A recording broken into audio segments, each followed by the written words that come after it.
All right. Hi, boys and girls. It's Mr. Yates and Ms. Garcia. In this video, we're going to be going over the answers to Lesson 11.5's math assignment. We're going to go over quickly the answers and then just break down how we solve some of these so it's a little bit easier to understand. Just for our reference right now, we've got 11.5's answers on this page, on the screen right now. What we're also showing you what's the customary units of weight chart, which is right over here. And this customary units of weight chart is also in math resources if you ever need to look it up. It helps. We'll go ahead and start with the first one. Ms. Garcia, you want to take it away with the first number one right here? Yes. So the first one, you're going from 64 ounces, and they want to know how many pounds that equals. So remember our little saying, when you're going from a smaller unit of measurement to a bigger unit of measurement, you want to be multiplying. And like Mr. Yates introduced you guys to, a good way to remember that is shingles buys donuts. So small, big, not small, big donuts. Small, big, you divide. So, oh wait, I messed that up. Okay, you guys actually need to go. So it's small.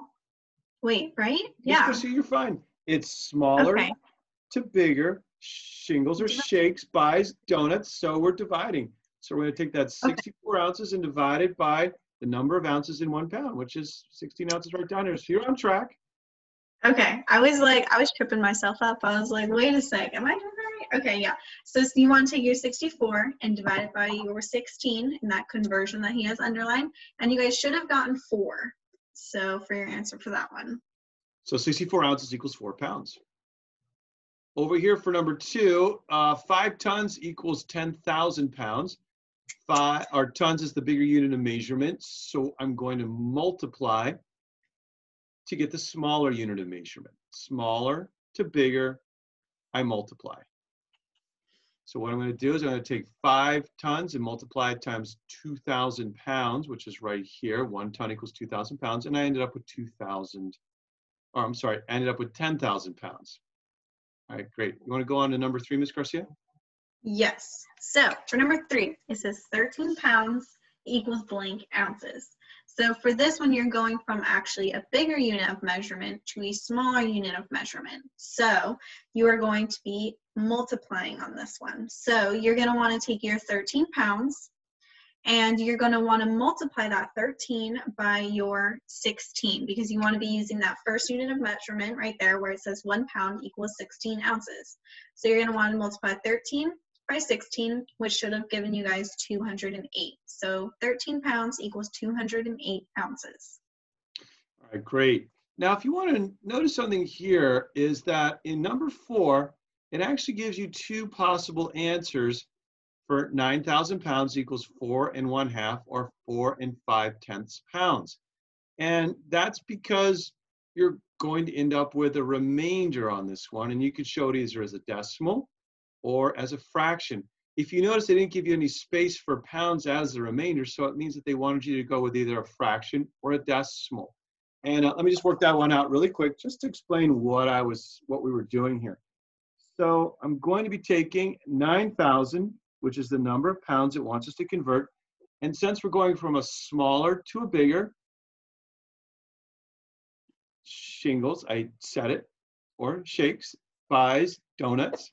So what I'm going to do is I'm going to be dividing. I'm going to take that 9,000 and I'm going to be dividing it by the number of pounds in 1 ton, which you could see is down here in my conversion chart, is 2,000.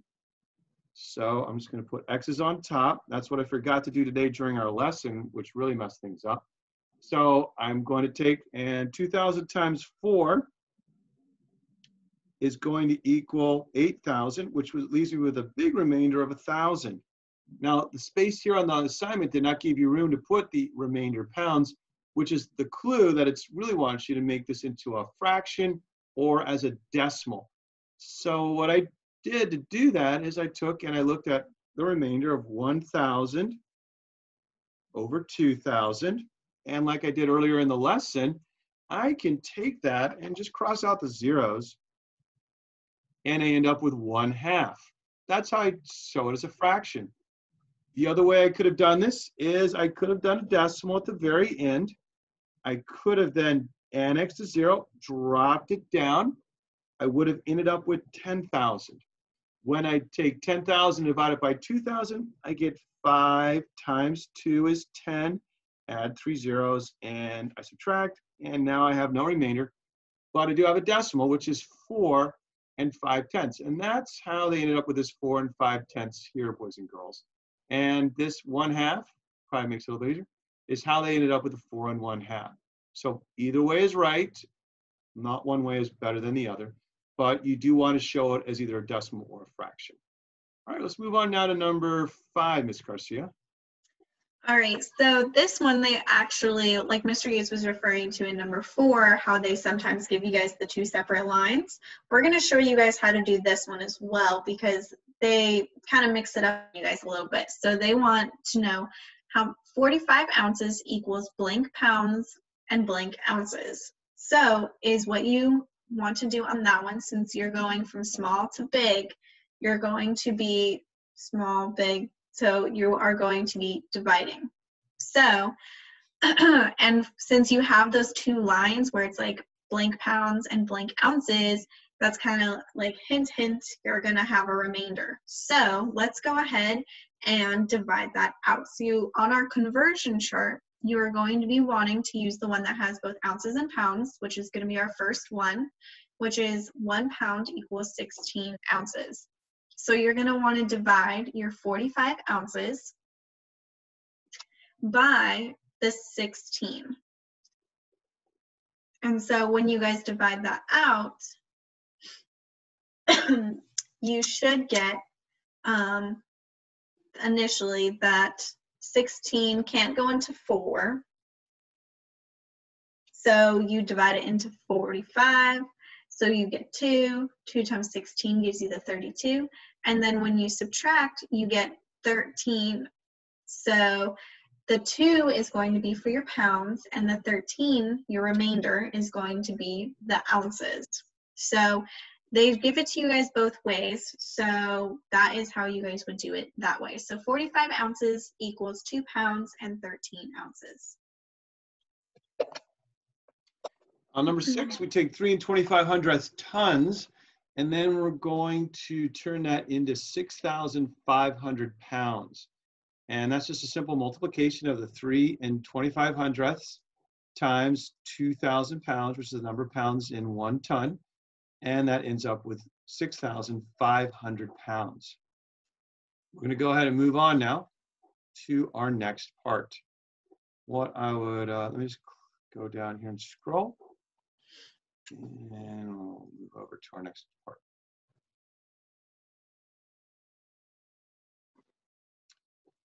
Okay.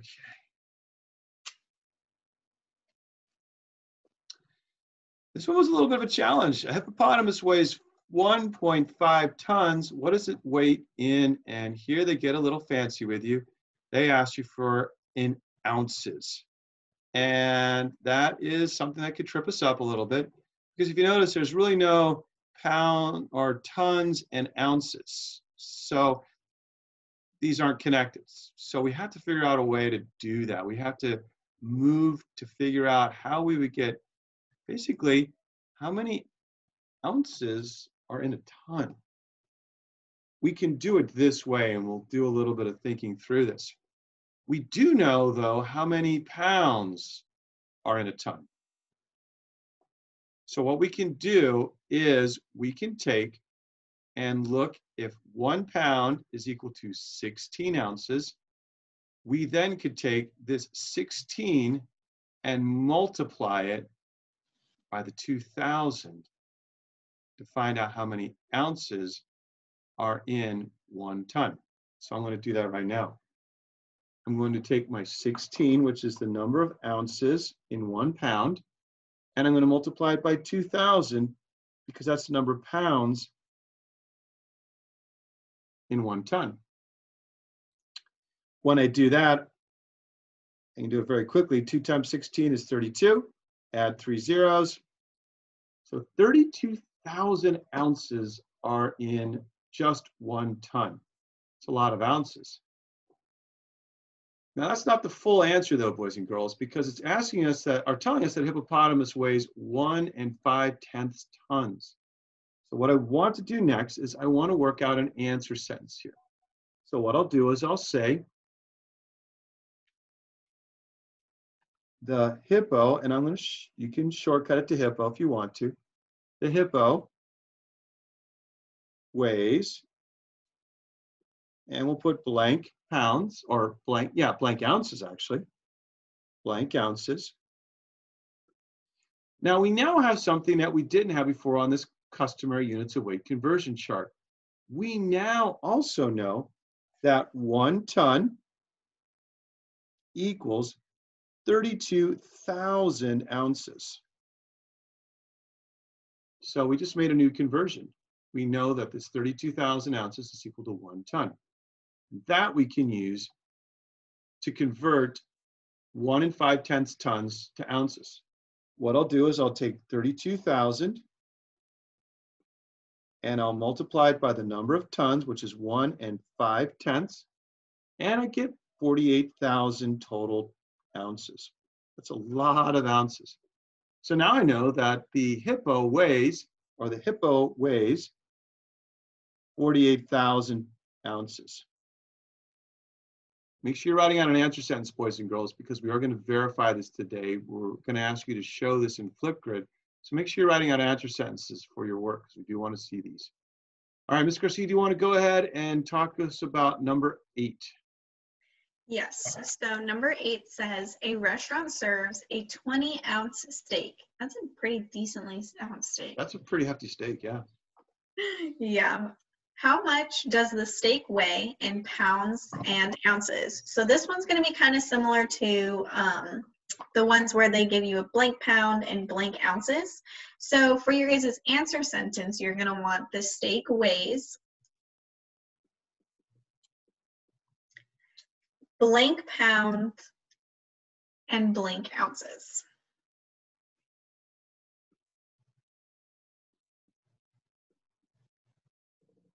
I wrote the word blank. I'm that kid. All right. In blank ounces. All right. All right, so for this one, in order to solve this out, so you're going from ounces to pounds, which you're going to be going from small to big, which means that we are going to be dividing. So we're going to want to go ahead and use in our conversion chart, our 1 pound equals 16 ounces. So you're going to want to divide your 20-ounce steak by the 16 ounces in the conversion chart. And so you should get 16 goes into 20 once, and then you should get a remainder of 4 once you subtract 16 from 20. So you should have the steak weighs 1 pound and 4 ounces.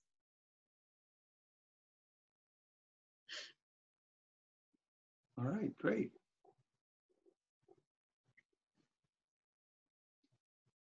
I'm going to move on to number 9. Number sense. What fractional part of a pound is an ounce?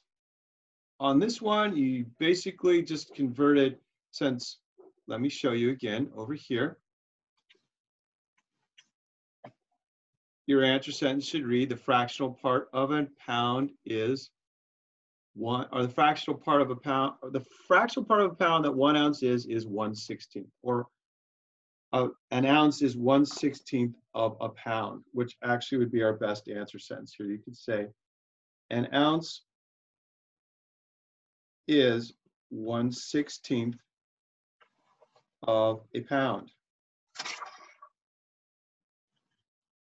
How we do that is basically just thinking to ourselves. We have right here in the conversion chart that we have 1 pound equals 16 ounces. So that means that a whole pound would be 16 over 16 total ounces, and 1 pound would be 1 ounce out of 16 total ounces. So that's why 1 ounce by itself is just 1/16 of a pound. Let's go ahead and move on to number 10. Is there number 10? Yes, that is probably, because they always go. So let's go ahead and we'll move on down to number 10 here. Let me just close out of this and move on down. Oh yeah. What fractional part of a ton is a pound?